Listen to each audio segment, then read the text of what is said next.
1 João, capítulo 3, versos 1 a 3, diz-nos assim a santa e poderosa palavra de Deus. Vede quão grande amor nos tem concedido o Pai, que fôssemos chamados filhos de Deus. Por isso, o mundo não nos conhece, porque não o conhece a Ele. Amados, agora somos filhos de Deus, e ainda não é manifestado o que havemos de ser. Mas sabemos que, quando Ele se manifestar, seremos semelhantes a Ele, porque assim como é, o veremos. E qualquer que nele tenha esta esperança, purifica-se a si mesmo, como também Ele é puro. Você pode se assentar com alegria no seu coração, porque eu não sei se você já observou, cada um de nós aqui, o quanto a ausência paterna ela é uma característica muito evidente na nossa sociedade. Você conhece uma família, ou um vizinho, ou colega de trabalho, ou onde você vai, você tem a informação de que aquela pessoa ela cresceu sem a figura do pai, sem a figura paterna. Muitas mulheres tendo a sobrecarga no seu cuidado de mãe, porque os homens não foram pais, por N motivos, tá? N motivos. E talvez essa seja uma realidade na sua própria família, ou até mesmo experimentada por você. Talvez, por N motivos, por N razões. Em 2011, dados do Conselho Nacional de Justiça, o CNJ, apontavam que 5,5 milhões de crianças brasileiras não receberam o nome do pai na certidão de nascimento. Quando isso? Em 2011. Em 2011, eu não era pai. Em 2011, eu não era de verdade discípulo de Cristo. Em 2011, eu tinha por volta lá dos meus 30 anos, 31 mais precisamente. Muito tempo se passou. Nós estamos em 2023. Que dirá nesses últimos anos, esses últimos 12 anos? Do início de 2016, 2016 foi o ano das Olimpíadas no Rio, se eu não me engano, né? Rio 2016. De 2016 até o final de 2022, até o final do ano passado, quando eu levantei esses dados, mais de 1 milhão dos registros de nascimentos foram de pais ausentes, correspondendo a 5,46% do total dos registros. Se em 2011 eram 5,5 milhões e de 2016 a 2022 esse número foi acrescido de 1 milhão, eu suponho que de 2011 a 2016 também nós tenhamos algo próximo a 1 milhão a mais. Então, fazendo uma soma aí, nós hoje, eu suponho por esses dados aqui, preenchendo as lacunas, que nós temos em torno de quase 8 milhões de crianças sem registros do pai na sua certidão de nascimento. Em 2022, no ano passado, mais de 160 mil crianças não receberam o nome do pai, o equivalente a 6,47% de pais ausentes, só no passado. Ou seja, são quase 400 crianças por dia que são registradas no cartório, mas não têm o nome de pai. Não tem o nome do pai.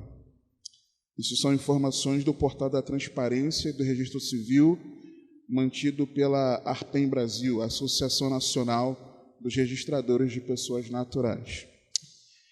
Essa triste estatística que, volto a falar, pode ser presente na sua família ou até na sua própria vida, essa triste estatística, ela pode até acontecer na esfera humana, irmãos. Na esfera humana isso pode acontecer, mas não na espiritual. Na esfera humana isso pode acontecer, mas não na espiritual. Pois Deus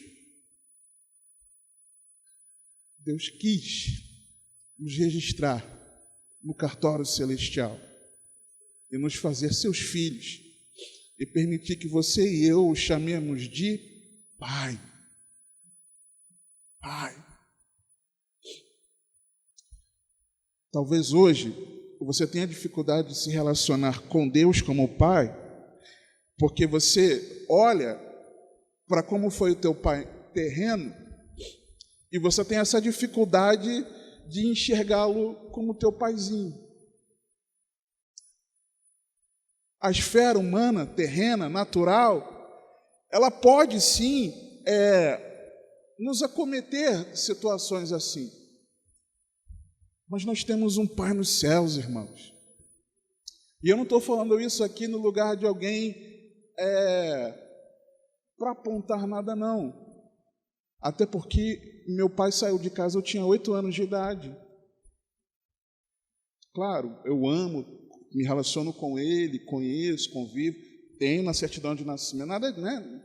Mas no convívio diário, eu só tive até meus 8 anos de idade. Então eu não estou aqui para apontar nada, mas eu sei, e eu só fui curado dessa ferida com 23 anos de idade. Com 23 anos de idade, não era convertido ainda, né? Mas, porque eu me converti de verdade em 2015, mas já no ambiente de igreja, né? Já membro de igreja, digamos assim, com 23 anos de idade. Nós merecemos a condenação, mas 1 João aqui 3, versículo 1, nos diz o seguinte: vede quão grande amor nos tem concedido o Pai, que fôssemos chamados filhos de Deus. Por isso o mundo não nos conhece, porque não o conhece a Ele. O grande amor de Deus nos alcançou, e por esse grande amor nós podemos chamá-lo de Pai. E aí, irmãos, tem algo que é complicado. Abra comigo o Salmo 103. Por quê? Nós temos uma dificuldade muito grande em conciliar o nosso lidar com o Deus que é o Senhor, Criador dos céus e da terra, exclusivo nos seus atributos, exclusivo na honra, no louvor, na glória, na majestade, que são atribuídas exclusivamente a Ele. E nós temos essa dificuldade, um Deus justo, santíssimo, justo, um Deus misericordioso, e nós sabendo que esse Deus tem poder de tanto lançar o nosso corpo e a nossa alma no inferno, fazendo-os perecer lá, e a dificuldade de nós lidarmos com isso, com um Deus que também Ele é Pai.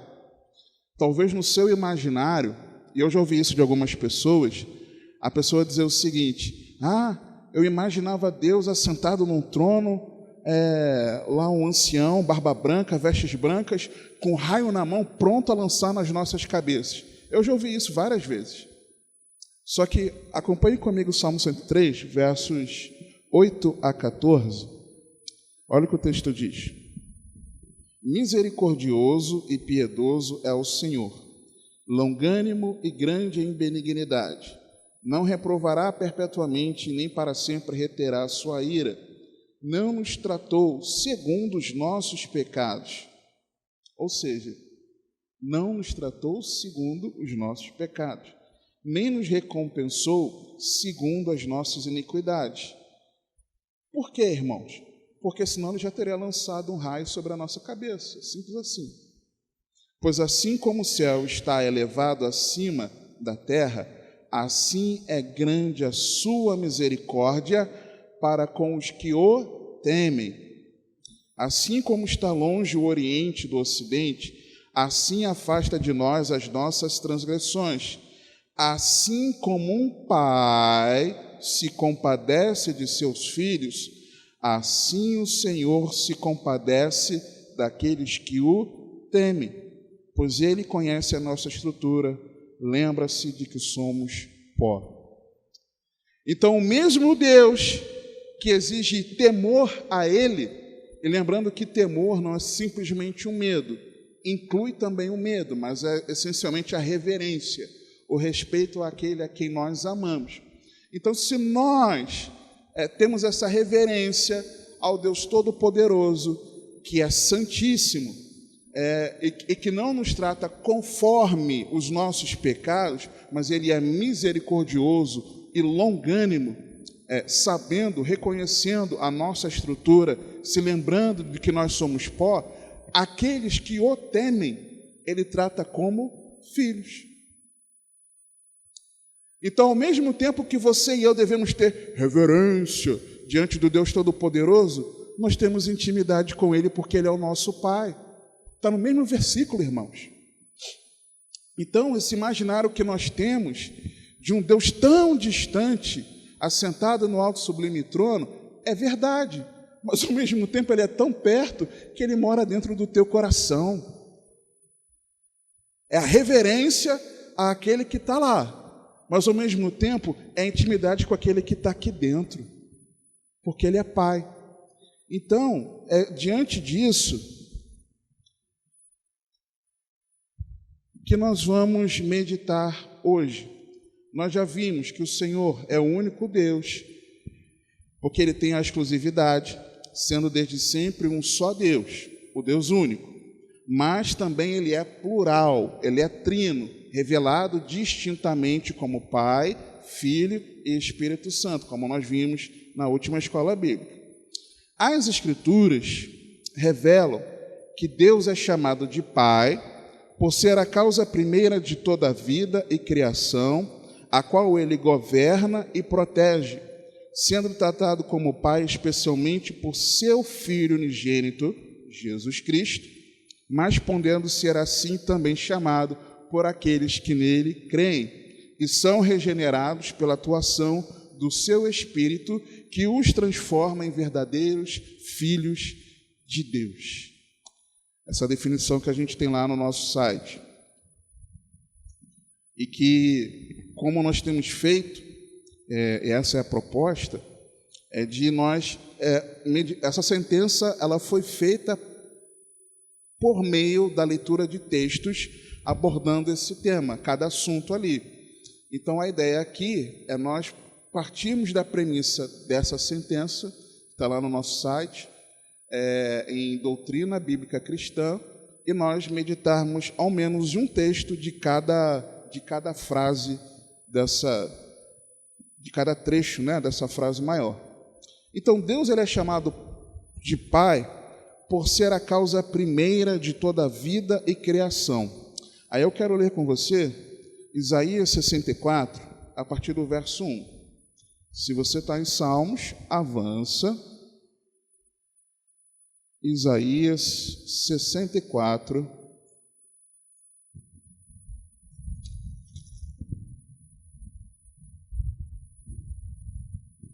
Um texto que ano passado eu fiquei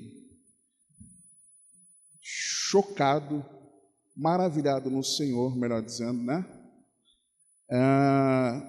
De enxergar aqui o retorno de Jesus.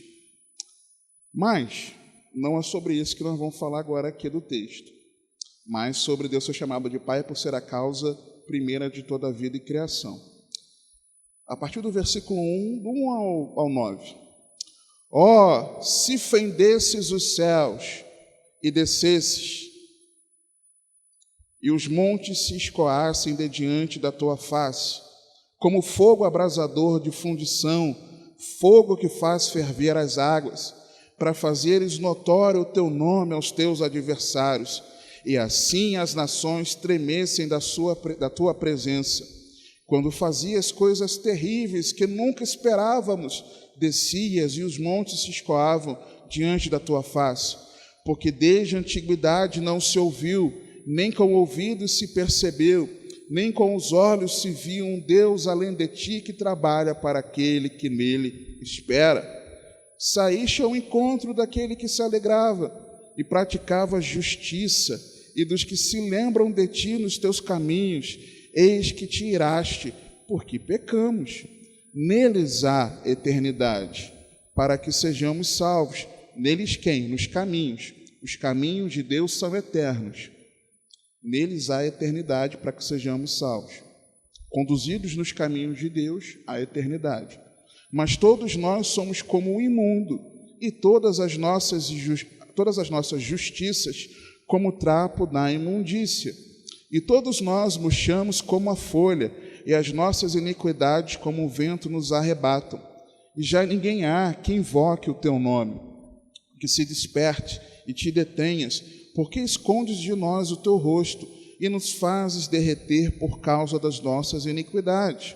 Mas agora, ó Senhor, tu és nosso Pai, nós o barro, e tu o nosso oleiro, e todos nós a obra das tuas mãos, porque Ele é o Criador. Não te enfureças tanto, ó Senhor, nem perpetuamente te lembres da iniquidade. Olha, pois, nós te pedimos, todos nós somos o teu povo.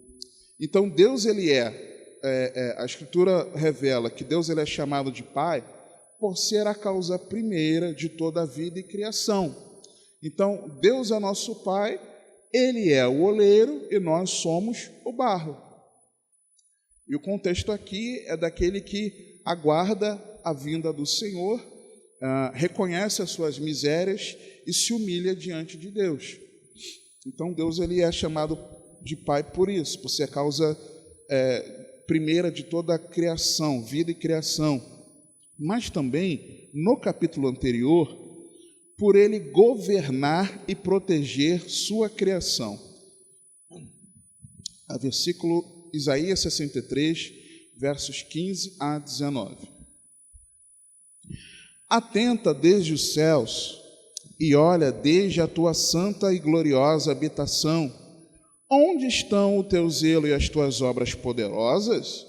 A comoção das tuas entranhas e das tuas misericórdias detém-se para comigo?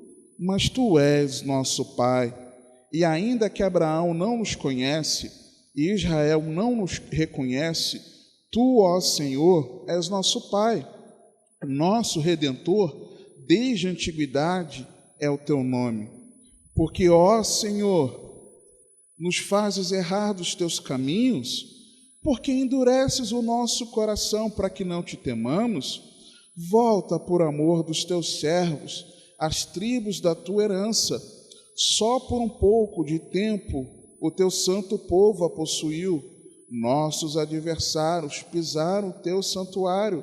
Somos feitos como aqueles sobre quem tu nunca dominaste e como os que nunca se chamaram pelo teu nome. O que Isaías está falando aqui? Ele está se referindo a Deus como sendo o Deus de Israel, mas o Pai de Israel.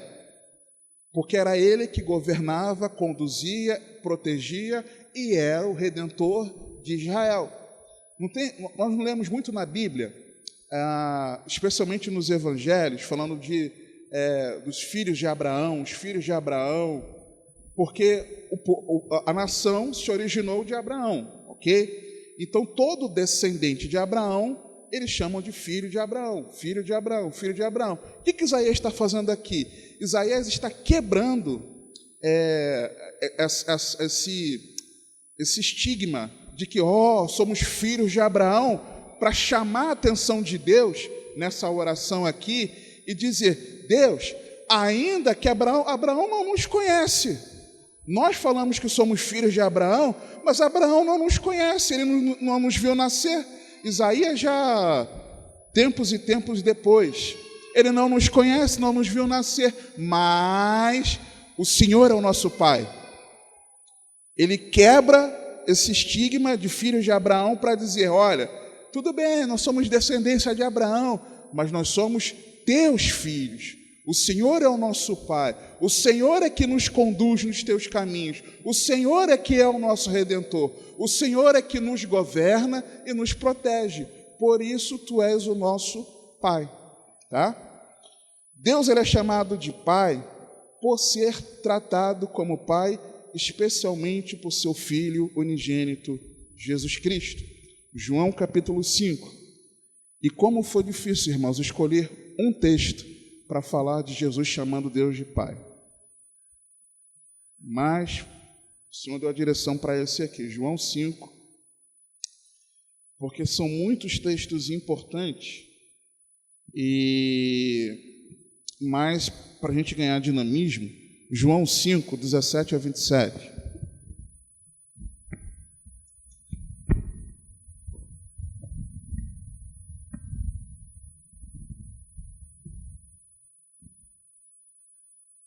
A partir do 16, né?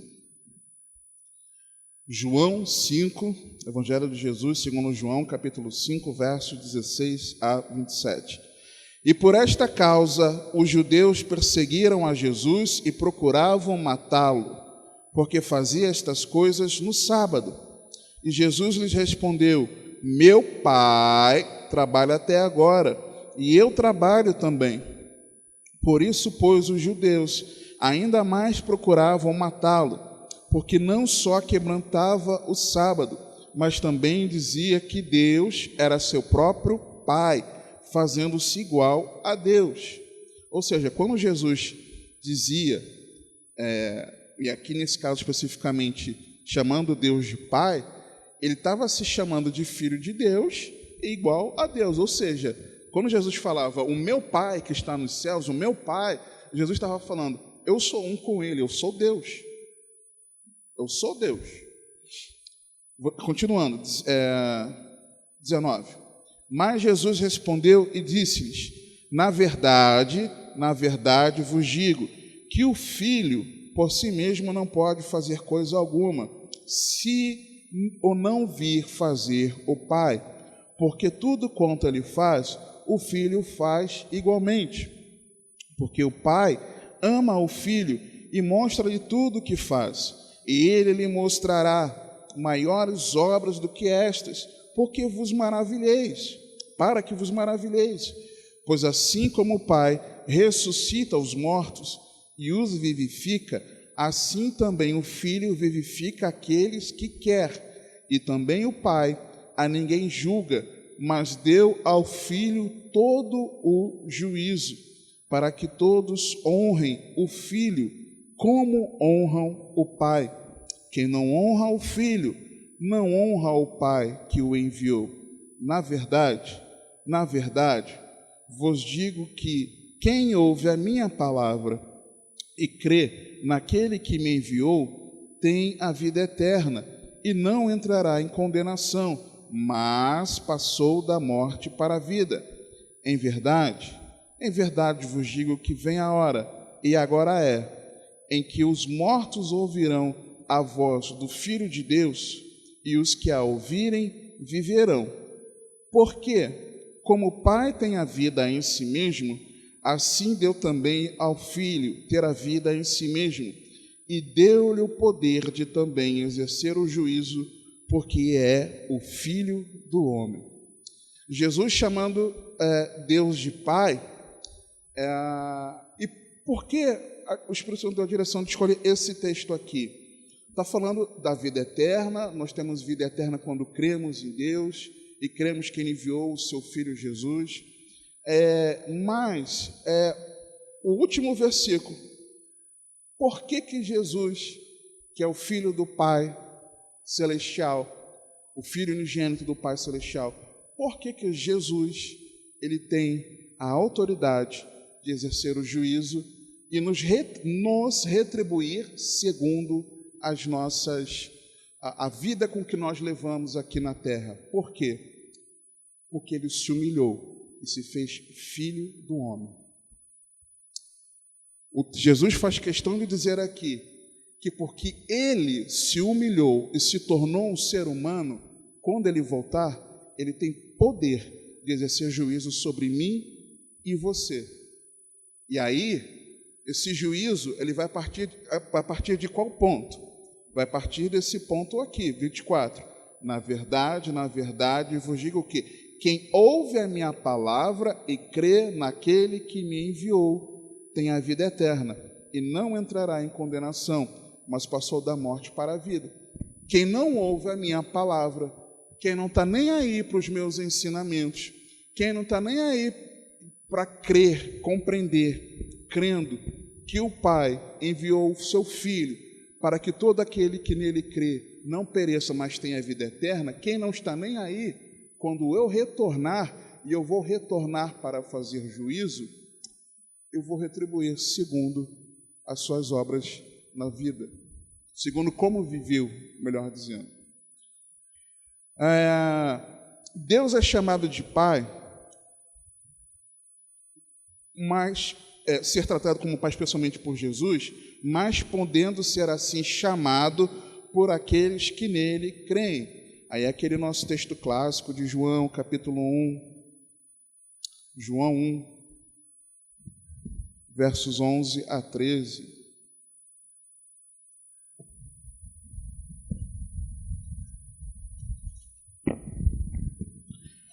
Veio para o que era seu.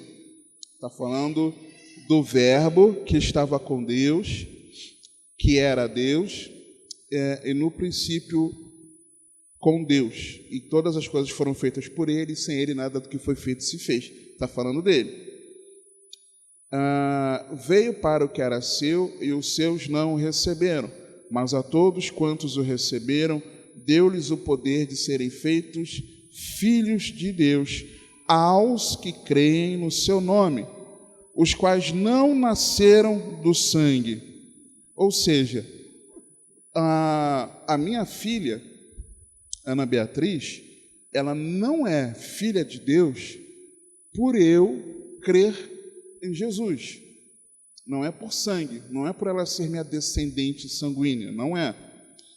Nem da vontade da carne, o texto complementa aqui. Não é porque alguém gosta de Jesus, não é porque alguém reconhece que existe um Criador, uma força superior e quer servir a Ele, mas não segundo uma entrega a Cristo Jesus, não é pela vontade da carne também, não é pela vontade do homem. Eu não posso chegar e declarar alguém. Agora, não tem quando a pessoa vai casar, o casal, né, está ali casando, aí aquele que está realizando a cerimônia, aí no final declara assim: eu vos declaro marido e mulher. Não tem como depois de uma pregação se fazer um apelo à conversão, a pessoa vir à frente, receber uma oração e aquele pregador, aquele ministro declara: as pessoas que estiverem ali na frente, eu vos declaro filhos de Deus. Não pode, não tem como. Não pode ser pela vontade do homem, tá? Mas de Deus. Lembra que nós vimos domingo passado, na ceia, né, que a família de Deus ela é gerada segundo a vontade de Deus? É segundo a vontade dele. Não é por sangue, filho de crente não é crentinho, filho de discípulo de Cristo não é discipulinho de Cristo. Então não é pelo sangue, não é pela vontade da carne. Eu quero servir a Jesus segundo o meu padrão, eu quero ser filho de Deus. Não é. Não sou, pelo meu padrão não. E nem por alguém me declarar: não, você é um servo de Deus. Não, olha, irmãos, eu vou contar um caso aqui rapidinho, parênteses. Quando eu supostamente entreguei minha vida para Jesus, supostamente, fui entregar de verdade mesmo em 2015, eu lembro que no momento lá do culto, Deus falou firme lá comigo algumas coisas que eu estava falando com Ele em oração, em pensamento, e foi a prova ali assim que Deus é real, que Ele ouve a minha oração em pensamento e me responde. Uma situação lá, depois eu conto com mais calma. Aí, na hora que eu chego à frente, aí vem um irmão lá, ele era um presbítero na época. Aí, era na época? Acho que já era, ou era um diácono, eu não lembro. Aí ele chegou assim, foi orar por mim. O teu filho volta a casa e tal. Aí eu ouvi aquilo ali, eu falei, mas vem cá, eu nunca fui cristão. Sabe? Então, às vezes, existe uma forçação de barra da gente querer declarar o outro, alguma coisa, a gente não declara. Não existe isso. Então, não pode ser pela vontade do homem também, mas pela vontade de Deus. Então, Deus ele é chamado de Pai, porque nós, quando cremos em Jesus, podemos assim o chamá-lo. Deus é chamado de Pai por aqueles que creem nele e são regenerados pela atuação do seu Espírito. Romanos 8, 8 a 16. Romanos 8, 8 a 16. Carta aos Romanos, capítulo 8, versos 8 a 16.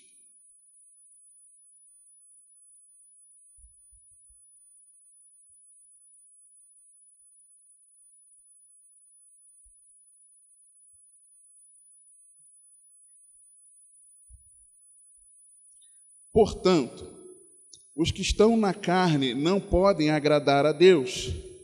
Vós, porém, não estáis na carne, mas no Espírito, se é que o Espírito de Deus habita em vós.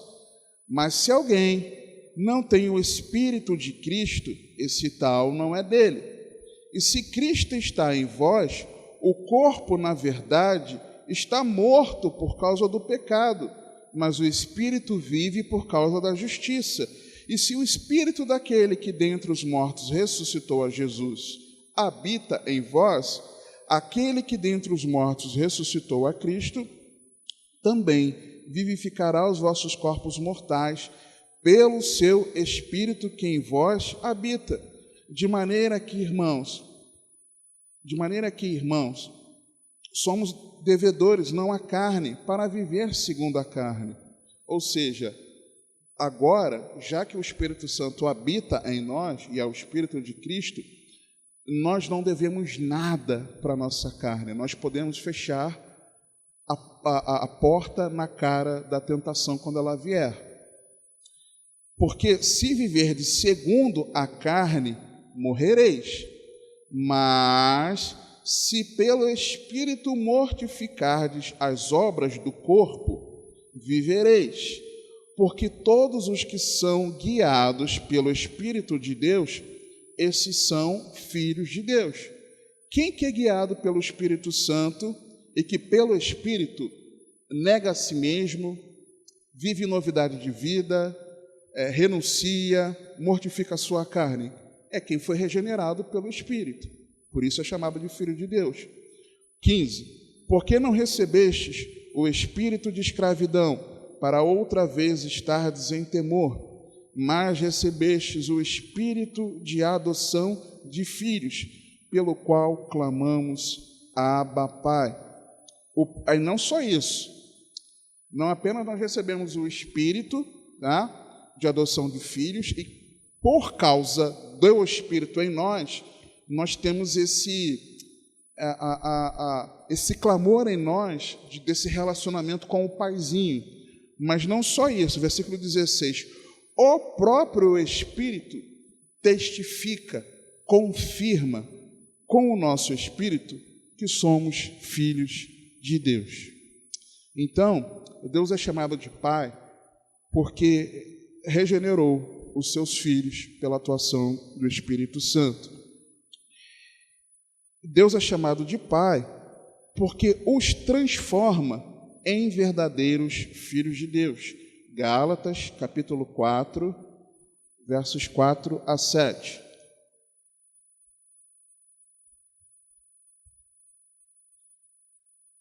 Carta aos Gálatas, capítulo 4, versos 4 a 7. Mas, vindo a plenitude dos tempos, Deus enviou seu Filho, nascido de mulher, nascido sob a lei, para remir os que estavam debaixo da lei, a fim de recebermos a adoção de filhos. E porque sois filhos, Deus enviou aos vossos corações o Espírito de seu Filho, que clama, Abba, Pai. Assim que já não és mais servo, mas filho, e se és filho, és também herdeiro de Deus, por Cristo. Então, Deus é chamado de Pai por ser a causa primeira de toda a vida e criação, a qual Ele governa e protege, sendo tratado como Pai especialmente por seu Filho unigênito, Jesus Cristo, mas podendo ser assim também chamado por aqueles que nele creem e são regenerados pela atuação do seu Espírito, que os transforma em verdadeiros filhos de Deus. Aí, volta para o texto inicial, por favor, 1 João, capítulo 3. Já que é assim, já que por mais que a realidade terrena de cada um possa ser essa dificuldade de termos um pai, ou termos tido um pai aqui na Terra, ou de tantas pessoas que assim vivem, né, por esses dados que nós temos dos registros, e a realidade espiritual é diferente de nós podermos chamar a Deus de Pai, o mesmo Deus que habita no alto sublime trono, que está lá nos altos céus, mas que também mora dentro de cada um de nós. Como é que eu vivo essa realidade de filho de Deus? 1 João 3, eu enxergo aqui 7 aspectos. Primeiro, na parte A do versículo 1, é de que o Filho de Deus contempla o grandioso amor do Pai.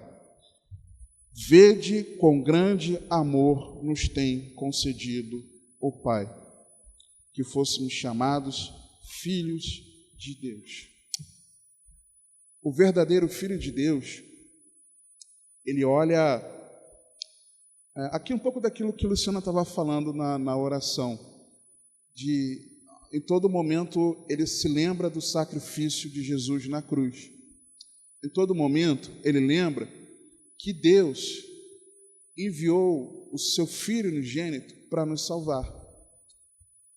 Se lembra de que desde a eternidade Deus já tinha um plano para nos resgatar da nossa maldade, para nos resgatar dos nossos pecados, que desde antes da fundação do mundo o Cordeiro já estava imolado. Deus já havia decidido que Jesus viria nos salvar. É você olhar para aquilo que Jesus fez por nós, por esse grandioso amor de Deus, e esse grandioso amor de Deus nos constranger a um contínuo e profundo arrependimento e uma mudança de vida, uma transformação de postura. É nós olharmos para esse grandioso amor e saber que Deus não apenas nos criou e nos deixou para lá, mas não, de que Ele comprou a nossa briga, e você todo dia, o teu coração jubila de gratidão, porque você foi salvo por Jesus, e isso é andar como filho de Deus. Por que, irmãos? Toda a criação, ela é conclamada, inclusive a natureza, a celebrar ao Criador. A Bíblia fala isso, amém? Salmos está repleto disso. Mas qual é a diferença de você e aquele que não tem Jesus louvar a Deus por Ele ser o Criador? Isso até o ímpio faz, irmãos. É obrigação de toda criatura. Mas a diferença é que, além de nós termos sido criados por Ele, Deus nos amou de tal maneira que Ele nos resgatou do lamaçal do pecado. Não apenas aquele que não serve ao Senhor, até agradece, Senhor, obrigado pelo meu respirar, obrigado pela minha vida, obrigado pela minha saúde. Devemos ser gratos também, mas nós temos, irmãos, um adendo, um acréscimo maravilhoso, é que Deus enviou Jesus para que naquela cruz Ele derramasse o precioso sangue dEle para nos tornar filhos de Deus, e isso precisa chacoalhar ou aquecer o nosso coração, aquecer o nosso coração. O Filho de Deus, ele contempla o grandioso amor do Pai. Todo dia. Ele acorda, agradece pela vida, mas ele agradece porque pode ter intimidade com Ele, porque foi salvo em Jesus. O Filho de Deus, ele não estranha a rejeição do mundo. Parte B do versículo. Por isso o mundo não nos conhece. Por quê? Porque somos filhos de Deus. Mas lá no meu trabalho se levantou uma batalha contra mim, fizeram um levante no meu trabalho, que absurdo! O mundo não te conhece. É simples assim. O mundo não tem intimidade com você. Mas depois que eu entreguei a minha vida a Jesus, meus parentes me deixaram de lado. Está na Bíblia isso, irmãos. Vou fazer o quê? Faz parte. Mas agora o meu vizinho jogava bola com ele todo domingo lá no campinho. Agora, porque eu não jogo mais futebol com ele, ele passa por mim e vira o rosto. É assim mesmo, irmãos. Está vindo uma grande perseguição contra a igreja. Olha as leis que estão fazendo, olha o que está sendo aprovado na surdina, olha como a igreja está sendo perseguida em tal lugar. Meu Deus, será que isso vai chegar ao Brasil? Vai. O mundo não nos conhece, irmãos. Então, quem vive como filho de Deus não se assusta com o ódio do mundo. É simples assim. Quem é filho de Deus revela a Deus aos outros através de Cristo. Por quê? Porque ao mesmo tempo que o texto diz que por isso o mundo não nos conhece, o texto continua dizendo, porque não o conhece a Ele. E por que o mundo não conhece a Ele? Porque ainda não se rendeu a Jesus. E muitas vezes as pessoas ainda não se renderam a Jesus porque não ouviram o verdadeiro Evangelho. E quem Deus vai usar? Você e eu. Então, o verdadeiro Filho de Deus compartilha o Evangelho. Palavra de domingo à noite, compartilha a palavra da salvação. Compartilha a palavra. Por quê? Por que o mundo não o conhece? Porque não conhece o Deus da Bíblia. Quem vai ensinar para o mundo quem é o Deus da Bíblia? Você e eu. Então, o verdadeiro Filho de Deus compartilha o Evangelho. Quem vive como Filho de Deus sabe que toda dor é por enquanto. Por quê?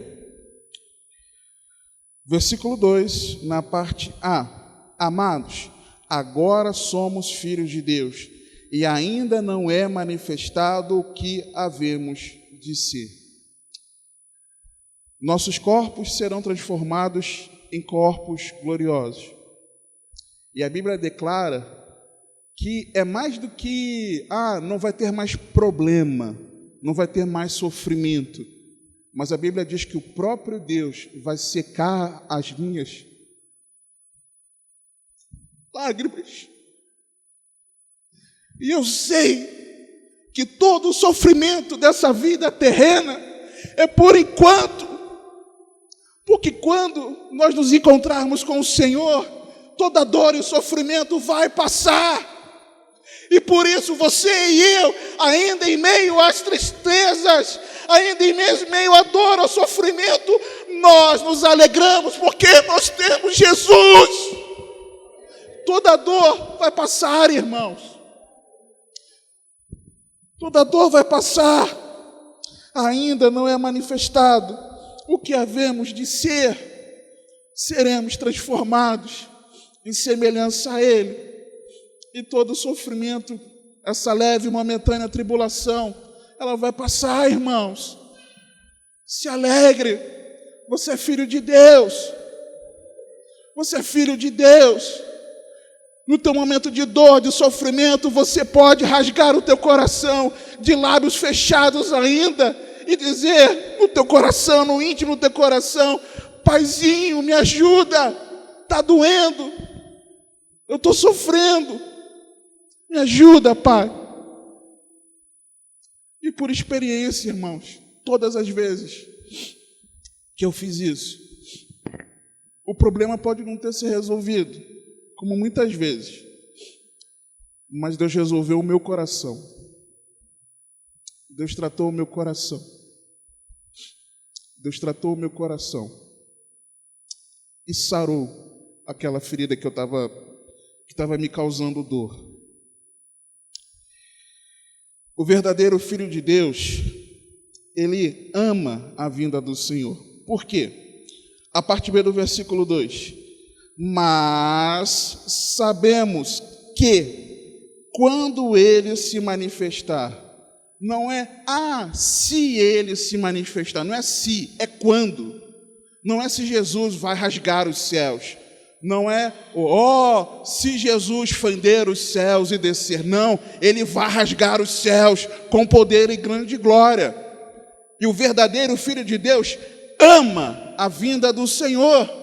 Se ele ama a vinda do Senhor, o seu coração não está nas coisas da terra, mas ele espera ir para a eternidade com Deus. Ele ama a vinda do Senhor. Ai, tomara que Jesus demore 30 anos para que eu veja os meus netinhos, para que eu construa a minha empresa. Vai se converter. O verdadeiro Filho de Deus, ele ama a vinda do seu Senhor. O Filho de Deus, penúltimo, finalzinho do versículo 2, né? Vou chamar de parte C. Porque assim como o veremos, e qualquer que nele tem esta esperança. Como o veremos, e qualquer que nele tem a esperança. Eu tenho uma esperança de que eu não vou mais sofrer. Eu tenho a esperança de ter uma morada maravilhosa nos céus. Eu tenho uma esperança de pisar em ruas de ouro. Eu tenho a esperança de contemplar toda aquela beleza. Eu tenho essa esperança. Eu tenho a esperança de não ir para o inferno. Não, irmãos. A nossa esperança é vê-lo. Porque assim como o veremos.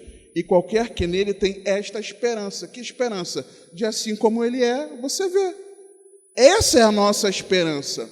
A nossa esperança não é ir para o céu, irmãos. A nossa esperança não é sermos salvos. A nossa esperança não é nós não sermos condenados. A nossa esperança é estarmos com Jesus para sempre. Ele é a esperança da glória. Cristo em nós.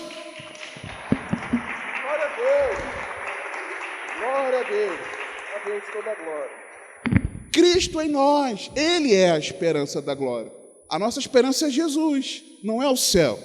Em último lugar, santifica-se. Porque o texto diz, olha o vento me derrubando aí, ó. E qualquer que nele tenha esta esperança, purifica-se a si mesmo, como também ele é puro. Eu tenho esperança de morar com Jesus para sempre. Mas eu vivo do meu jeito. Vai para o inferno. Eu tenho esperança de ser transformado, e eu quero Jesus, eu amo Jesus, como eu quero ver Jesus. Mas aqui, Jesus me entende, né? Ele sabe ele conhece a minha estrutura, sabe que eu sou pó, então ele vai relevar o meu pecado. Não vai não. Não vai não, irmão. Não pensa que na prática do pecado nós seremos conduzidos à eternidade com ele. Por que não? Porque sem santificação ninguém verá o Senhor. É simples assim, isso é bíblico. Então quem vive como filho de Deus contempla o amor do Pai, não estranha a rejeição do mundo, revela a Deus através de Cristo, né? Compartilha o Evangelho, sabe que toda dor é por enquanto, ama a vinda do Senhor, não quer ser salvo, mas quer estar com seu Senhor e se santifica. Amém? Vamos orar? Deus, Ele é Pai. O Pai. E nas próximas semanas, permitindo Deus, veremos sobre o Filho e na outra semana o Espírito Santo. Pai bendito, te damos graças porque podemos te chamar de Pai. Obrigado, Senhor. Obrigado pelo teu grande amor que nos alcançou quando nós ainda éramos pecadores. Obrigado pelo teu grandioso amor de ter enviado o seu Filho Jesus para a nossa redenção. Obrigado porque o Senhor nos criou, mas o Senhor não desistiu de nós. Obrigado, Senhor, porque o Senhor sabe da nossa estrutura. É misericordioso, é longânimo, mas é justo. Obrigado, Senhor. Obrigado pelo teu grande amor de nos fazermos seus filhos. Ajuda-nos, Senhor, a olharmos para Ti não como um Deus distante, mas como um Deus pessoal, um Deus que habita num alto e sublime trono, mas um Paizinho que mora dentro de nós, em meio aos nossos momentos de angústia, em meio aos nossos momentos de tristeza, em meio aos nossos momentos de inquietação, Senhor, de temores, de aflições. Ajuda-nos, Senhor, a descansarmos nos braços do Pai. Nos braços do Pai, Senhor.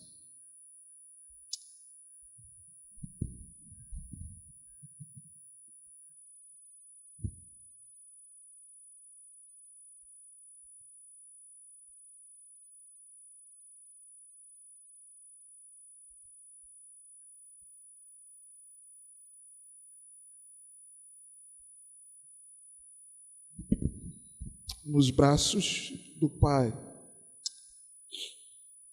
O Senhor fala para você descansar nos braços do Pai. Obrigado, Senhor. Que essa verdade do ensino da Tua palavra fique selada no nosso interior, gerando transformação para as nossas vidas. Oramos no nome do Teu Filho, nosso amado Senhor Jesus Cristo. Amém.